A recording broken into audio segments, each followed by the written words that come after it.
지난주가 맥주 감사절이어서 감사에 대한 말씀을 드렸습니다. 감사라는 단어 안에 찬양과 고백이라는 뜻이 들어있다고 했죠.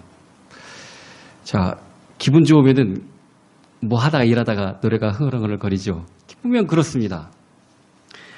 이 감사를 누리는 삶, 기분 좋은 삶, 그게 바로 은혜 받는 삶이라는 겁니다. 우리는 은혜를 날마다 받고 있음에도 불구하고 은혜를 누리면서 살지는 잘 못합니다. 이상하죠? 그렇게 은혜를 아주 엄청 많이 받는데도 불구하고 은혜를 누리면서 살지는 못합니다. 그래서 은혜를 옛날 목사님들 뭐 지정의로다가 뭐 어떤 교리적인 단어를 얘기할 때 꼭 세 가지로 해석을 해 주셨던 것처럼 은혜도 마찬가지로 우리가 세 가지 측면에서 은혜를 확실히 누려야 됩니다. 먼저 알지 못하면은 안 됩니다. 모르는데 어떡하겠습니까? 모르는데. 물론 모른다고 완전히 죄에서 자유롭지는 않습니다. 모르면 알라고 노력이라도 해야 되는데 난 몰라. 그러고 있으면 안 되겠죠. 모르는 게 무죄다. 이렇게 말하기는 좀 어렵습니다. 알 수 있는데도 불구하고 모르는데 거하고 있으면 안 됩니다. 우리가 알아야 되는데 무엇을 알아야 되냐면은 하나님의 은혜를 확실히 알아야 됩니다.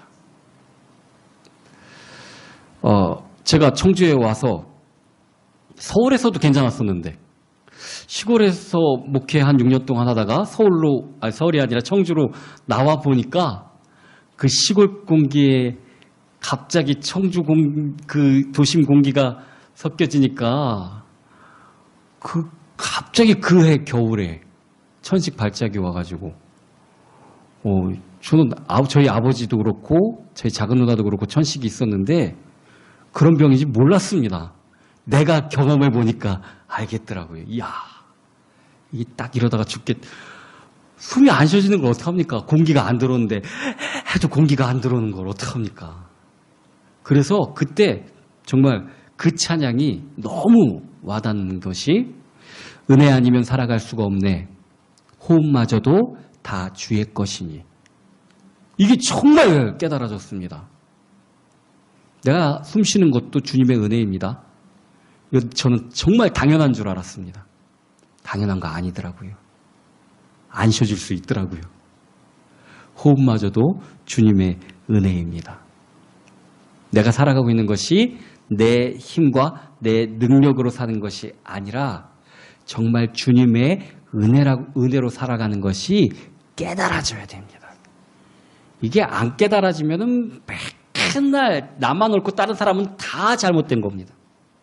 은혜를 모르니까 내가 살아가니까 내 힘으로 하니까. 근데 그렇게 자기 힘으로 살아간다고 내 주먹을 믿지 이런 사람들 보면은 제대로 살지도 못하더라고요.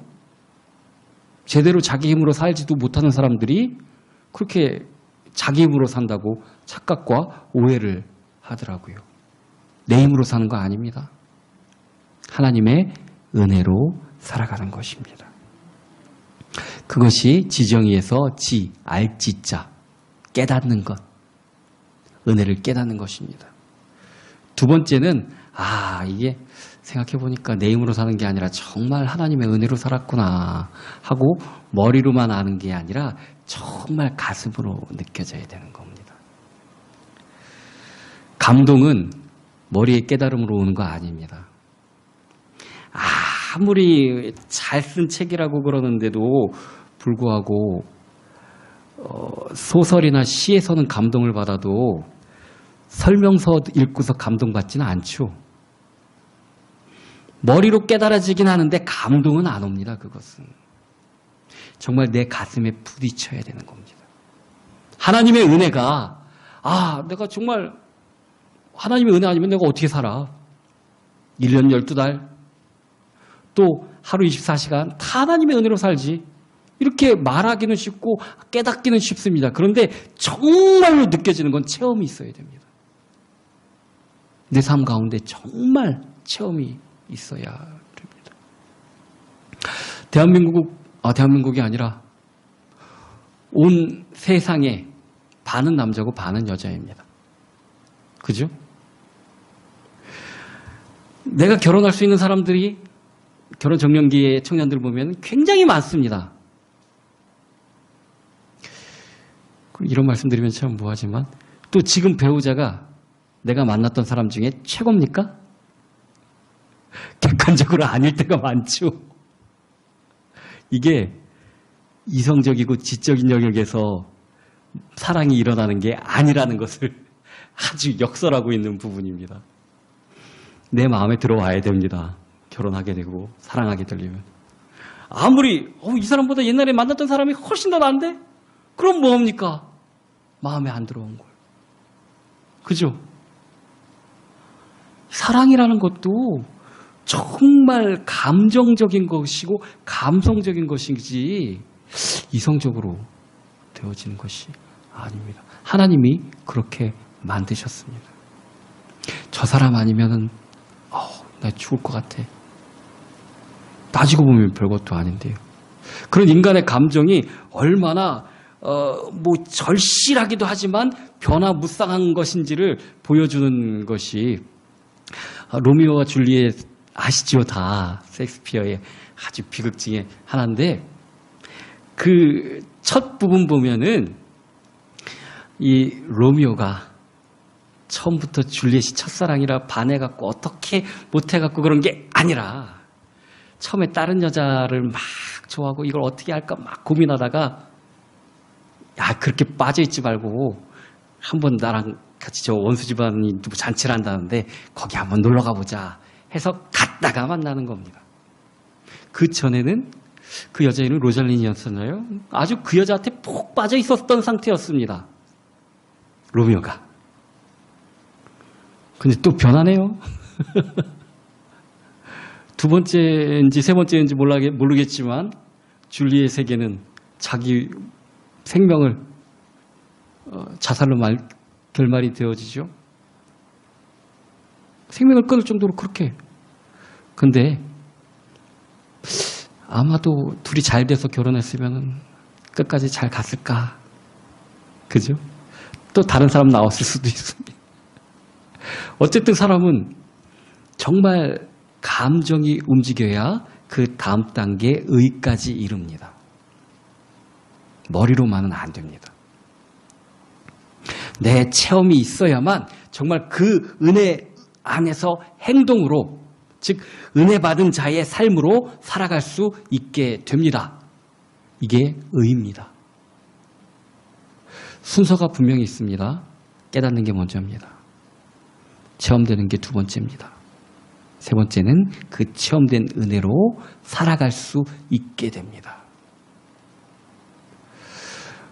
의지가 약하신 분들은 이제 내가 공부를 해야겠다. 학생들 같은 경우에 공부를 안 하고 살 경우에는 앞날이나 뭐나 이렇게 탁 상담받고 그러면 진짜 이렇게 놀면 안 되겠는데 내가 공부를 해야겠는데 하고 깨달아지기도. 깨닫고 있는데 정말 옆에 어떤 선배나 누가 공부 잘해갖고 정말 성공하는 부분을 본다던가 아니면 공부 안 하고 그렇게 놀다가 정말 교도소 가고 그런 걸 보고 그러면 체험이 되면은 감정적으로 이제 진짜 내가 놀면 안 되겠다. 이제 진짜 공부해야겠다고 결심까지는 하죠. 하루나 이틀까지 의지적으로 행하기도 하는데 이게 굳세게 굳어지지 않으면 얼마 못 가죠? 뭐든지 습관이 되는 데는 한 60일 정도를 꾸준히 해야 된다고 합니다. 만시간의 법칙이라는 책도 있죠. 이게 만시간만 들이면은 습관이 됩니다. 체질이 돼버립니다. 자, 은혜도 지정의로 우리가 머리로 깨닫고 가슴으로 체험되어지고 의지로 행할 때 여기서 견고히 해주시는 하나님의 은혜를 더 맛봐야 됩니다. 좀 하다 말아서 되는 게 아닙니다. 우리가 무엇에 실패를 한가 하면은 다이어트건 공부건 뭐 어떤 것이든지 어디 부분까지 못 가서 실패하냐면은 깨닫고 체험하고 의지를 세우는 데까지는 하는데 그것을 유지하고 구원의 서정에 보면 견인 부분이 안 되기 때문에 항상 실패하는 겁니다. 항상. 견인이 되어져서 내 체질이 바뀌어져야 됩니다. 은혜 받는 것도 마찬가지입니다. 은혜 받는, 은혜 누리는 체질로 바뀌어져야 되는 것입니다. 좀만 하다 말고. 그 요요 현상이 은혜에도 옵니다, 그거. 나중에, 나는 이거 옛날에는 정말 잘했어. 이러고서 더 가지도 못하고, 내가 해봤는데. 계속해야죠. 옛날에 해본 거고 무슨 소용이 있습니까? 마치 롯처럼 내가 아브라함의 집에서는, 우리 삼촌 집에서는 이렇게 해봤는데, 혼자 나가서는 전혀 누리지도 못하고, 옛날에 했었던 그 자취, 흔적만 남아있게 되지 않습니까? 우리가 유지가 돼야 됩니다. 은혜 받는 생활도 유지가 돼야 되는 것입니다. 은혜를 받으면 삶이 변해야 합니다. 맞죠? 그래야 되는 겁니다.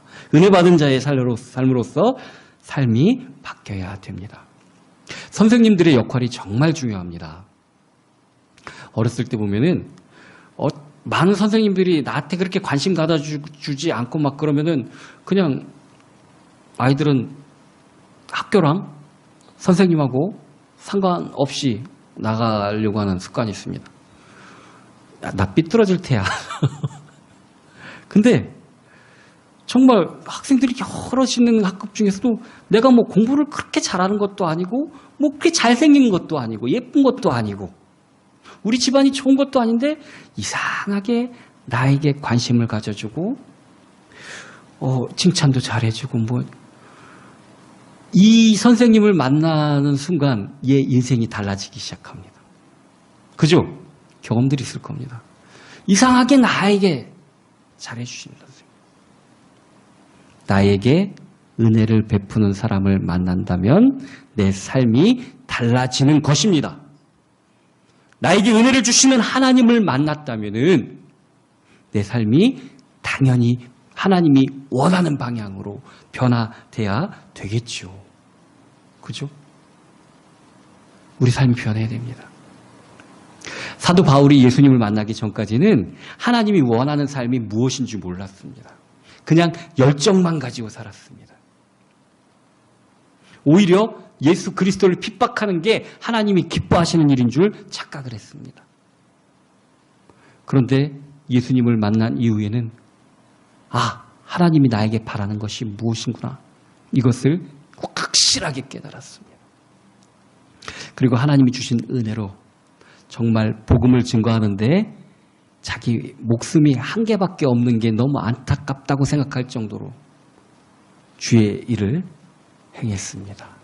이전의 삶과 주님께 은혜 받고 난 이후의 삶은 전혀 다른 삶이 된 것입니다. 우리가 은혜 받으면은 또한 우리의 신분 자체가 변화되기 때문에 하나님의 복이 임할 수밖에 없습니다. 은혜 받기 전에, 하나님을 만나기 전에는 우리는 하나님과 전혀 상관없는 사람들입니다. 그죠? 옆집 애가 공부를 잘하든 못하든, 옆집 애가 못생겼든 예쁘든 뭔 상관이 있습니까? 하나님과 우리하고 상관이 없었다니까요.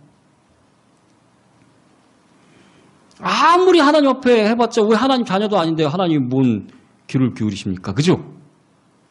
근데 하나님의 은혜가 임하고 우리가 하나님의 자녀가 된 이후로는 하나님께 내 겁니다. 이게 자녀의 축복입니다. 상속자라는 게 그런 겁니다. 하나님의 모든 축복을 내가 청구할 권리가 있습니다. 하나님 딸이거든요. 하나님 아들이거든요. 그죠? 저도 우리 어머니한테 옛날에 그랬는데 맡겨놓은 것처럼 학교에서 뭐 하면 달라고 그랬습니다. 주셔야죠. 나 맡겨놓지도 않았는데 그랬습니다. 우리 아이들도 그럽니다. 그 얘들이 나한테 왜 이러지 싶지만 줘야 됩니다. 해줘야 됩니다. 그죠? 우리 하나님한테 우리가 구해도 됩니다.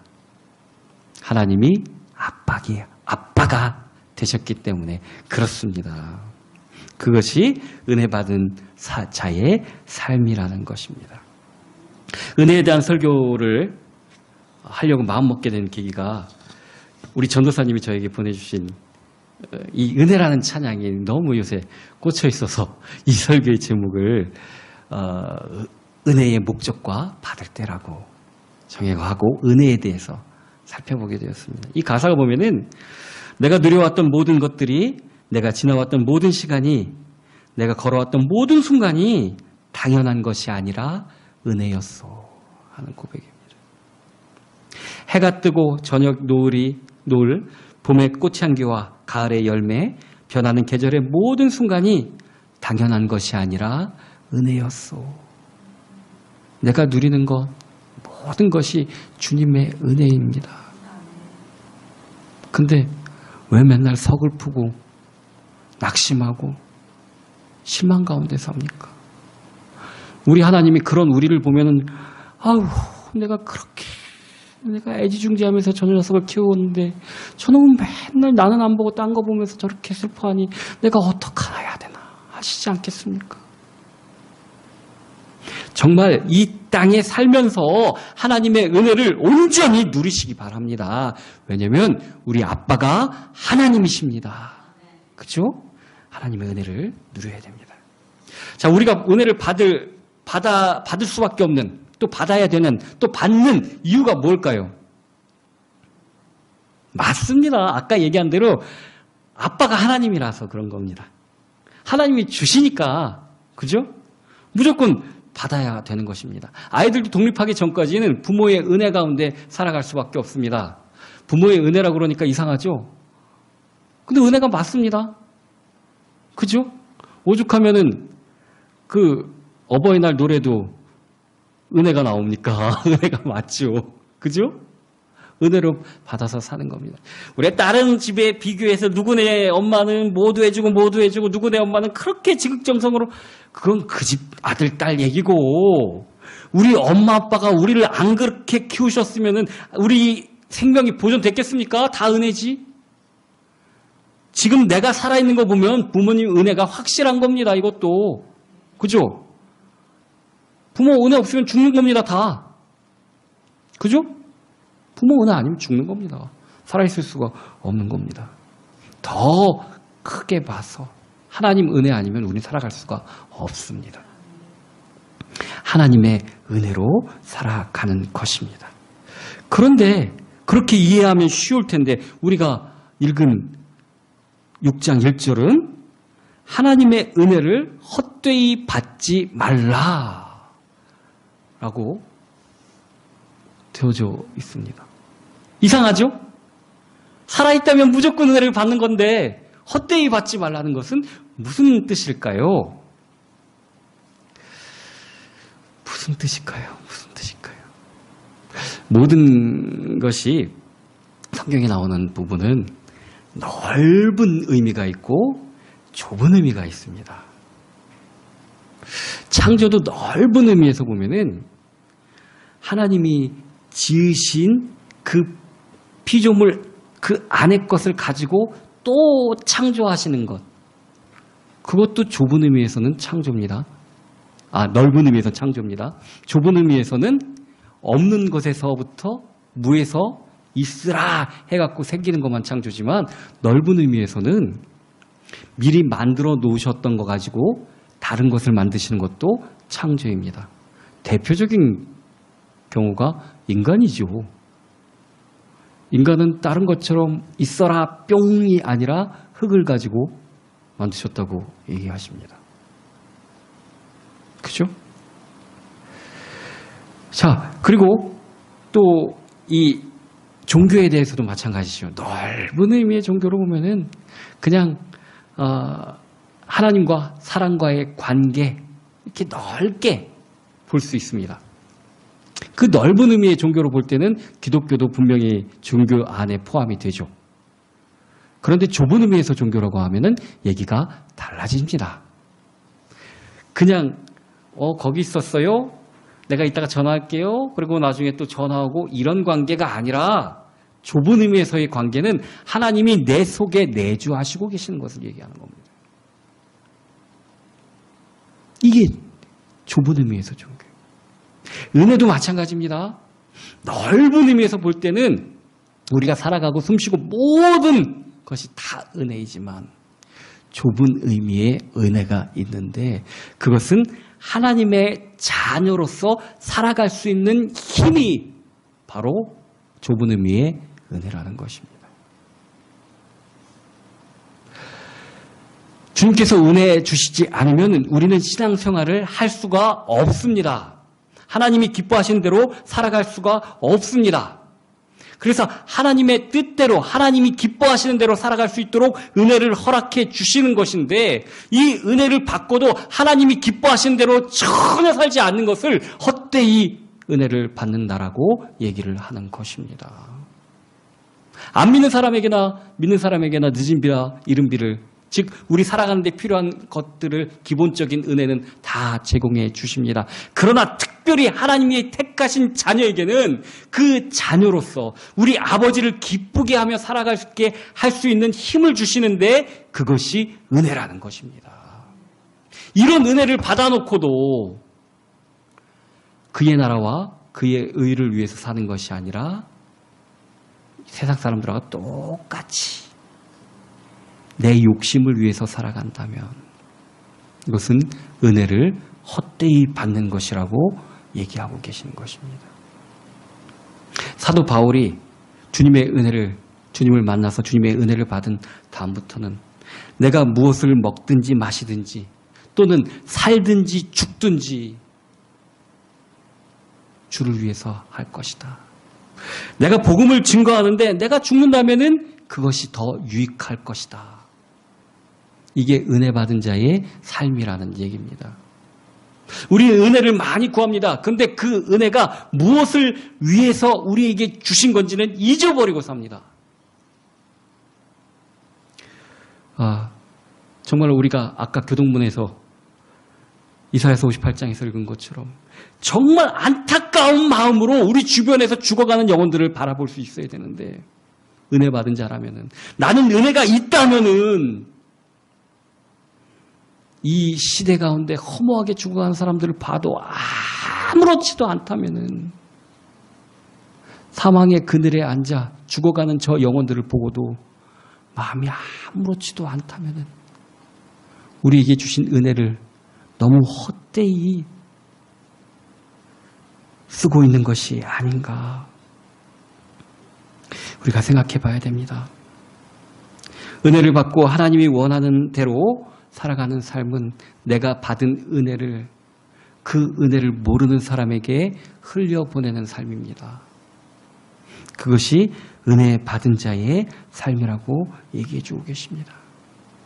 우리가 읽지 않은 우리 본문의 3절부터 10절까지 보면은 우리가 이 직분이 비방을 받지 않게 하려 하고 무엇에든지 아무에게도 거리끼지 않게 하고 오직 모든 일에 하나님의 일꾼으로 자천하여 많이 견디는 것과 환난과 궁핍과 고난과 매맞음과 갇힘과 난동과 수고로움과 자지 못함과 먹지 못함 가운데서도 이런 것을 버티는 힘이 개인의 의지의 강함과 성격의 고결함이 아니라 하나님이 은혜 주시기 때문이라는 겁니다. 야, 이걸 어떻게 감당하겠습니까? 그죠? 견디는 것과 환난과 궁핍과 고난과 매맞음과 갇힘과 난동과 수고로움과 자지 못함과 먹지 못함. 이 중에 한두 가지만 걸쳐도 아유, 교회는 나랑 좀 안 맞나 봐요. 다른 데 좀 찾아가 봐야 될 것 같아요. 이러기가 얼마나 쉽습니까? 우리는 그렇죠. 그래서 은혜가 필요한 겁니다. 그래서 은혜 받아야 되는 것입니다.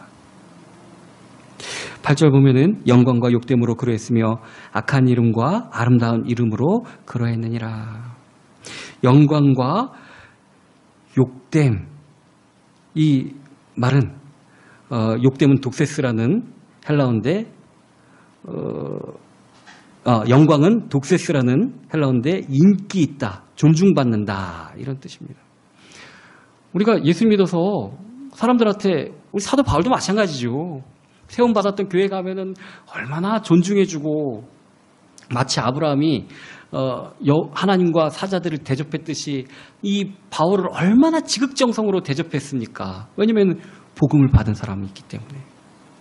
근데 그것만 있지가 않았죠.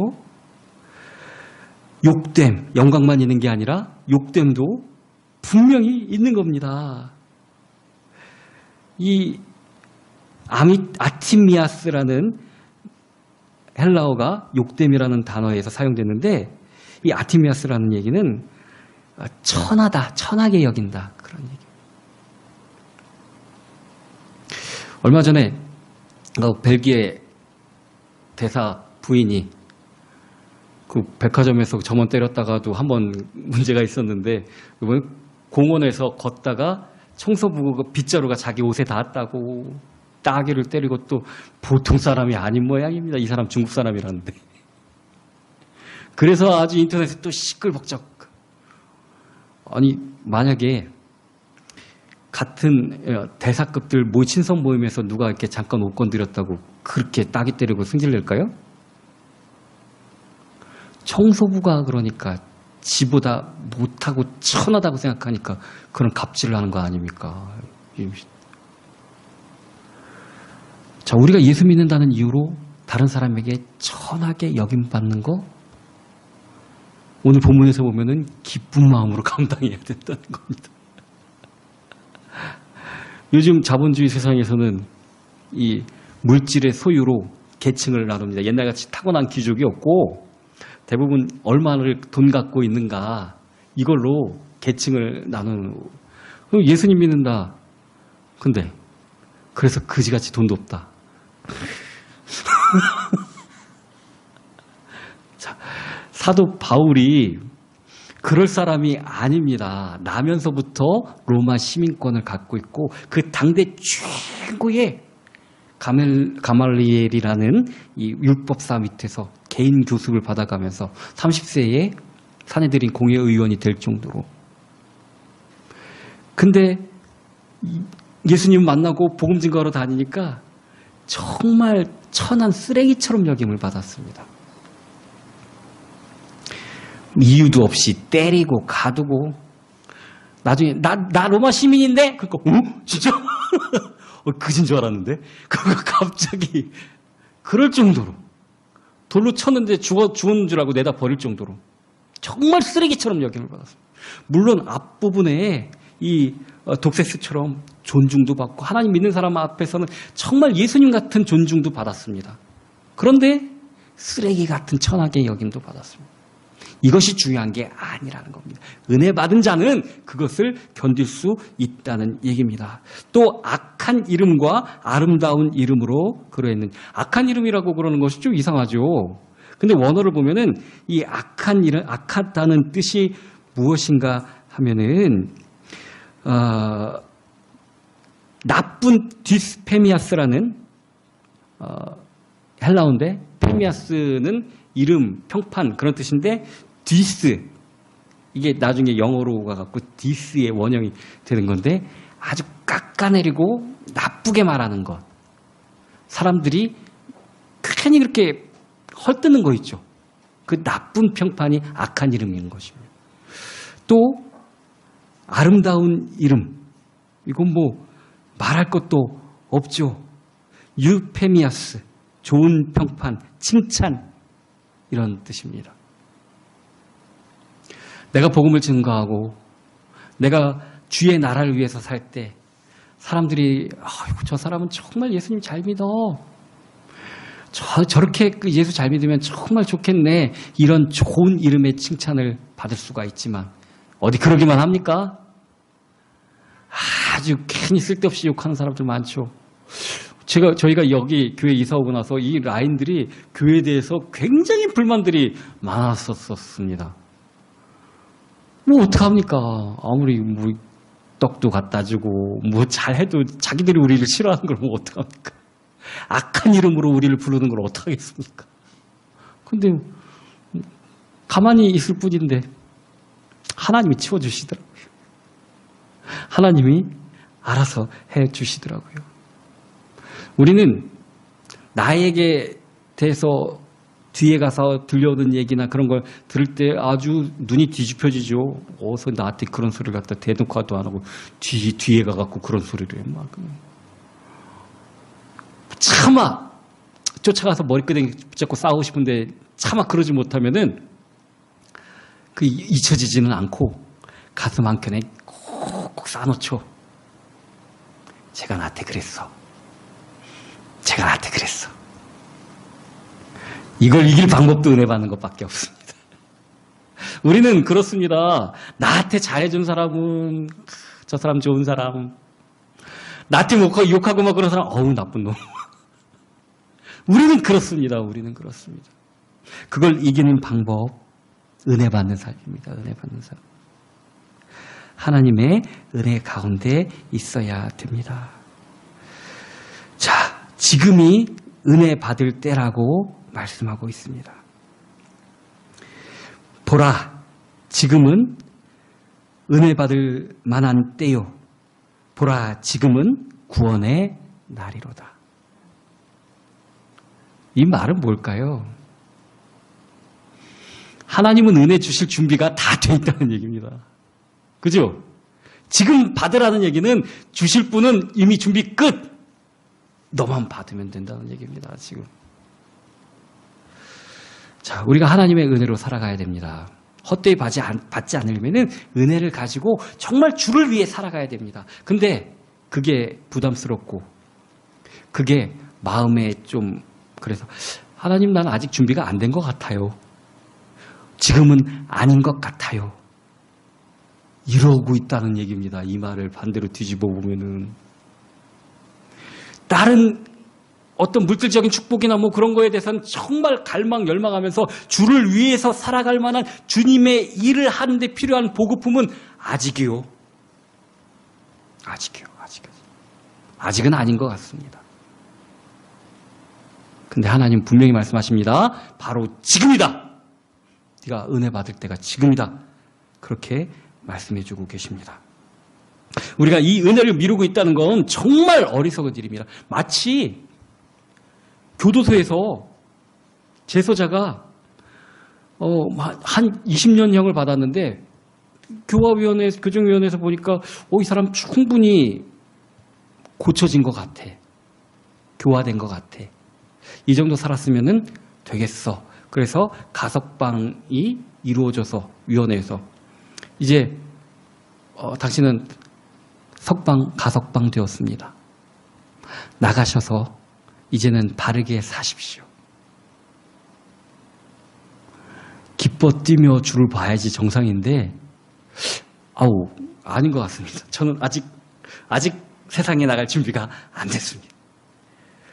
못해도 몇 년은 더 살아야 될 것 같습니다. 교도소에서. 제가 나가고 그런 마음의 준비가 될 때까지 좀 기다려 주십시오. 이런 거랑 똑같다니까요. 지금 은혜 받을 때입니다. 지금 구원 받을 때입니다. 은혜 받으면은 주의 일을 할 수 있습니다. 내 성정과 내 인격과 내 것으로는 주의 나라와 주의 의를 위해서 살 수 없지만 은혜 받으면 살 수 있습니다. 은혜 받으면. 그래서 지금이 은혜 받을 때라는 겁니다. 은혜를 받아야 온전한 구원이 우리에게 임하기 때문에 그렇습니다. 은혜 받는 일을 최우선에 두어야 합니다. 내가 무엇을 내 삶의 가장 첫 번째 순서에 놔야 될까? 어제 잠깐 텔레비전을 봤는데 나 혼자 산다라는 그 프로그램을 재방송이겠죠? 그 기안84라는 이 웹툰 작가가 만화 그리는 사람이 마감 시일을 지나고도 스토리가 생각이 안 나서 그렇게 고생하는 걸 봤는데 밥을 먹으면은 졸려서 생각이 잘 안 난답니다. 그래서 이틀 동안 밥도 안 먹더라고요. 커피만 마시더라고요. 먹고 살자는 거 하는 일인데, 그쵸? 이 사람은 그때 제일 중요한 게 그 원고 마감. 이게 제일 우선순위니까 먹는 것까지 뒤로 미루는 겁니다. 우리가 정말 삶의 최우선순위로 놓아야 될 게 은혜 받는 것이어야 됩니다. 보라, 지금은 은혜 받을 만한 때요 하는 것은 지금 제일 내가 추구해야 될 게 은혜 받는 것이라는 것입니다.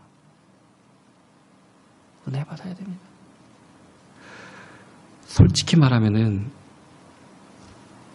일하러 나가는 거, 솔직히 말하면 다른 어떤 것보다도 은혜 받는 게 먼저입니다. 은혜 받는 게. 은혜 받아야지 일도 제대로 할 수 있습니다. 은혜 받아야지 정말 하나님이 기뻐하시는 일을 할 수가 있다는 얘기입니다. 자, 은혜가 첫 번째가 되어야 됩니다. 은혜 받기 위해서는 하나님을 만나야 되죠. 은혜 받는 일, 가장 내 삶의 첫 번째에 둬야 되는 것입니다. 이건 학생도 마찬가지입니다. 고3도 마찬가지입니다. 직장인들도 마찬가지입니다. 누구든지 마찬가지입니다. 은혜가 첫 번째가 되어야 됩니다. 은혜 받아야 우리가 살 수 있기 때문에 그렇습니다. 자, 이 은혜를 받는 방법은 무엇일까요? 어떻게 해야 은혜를 받을까요? 우리 읽은 2절에 나와 있습니다.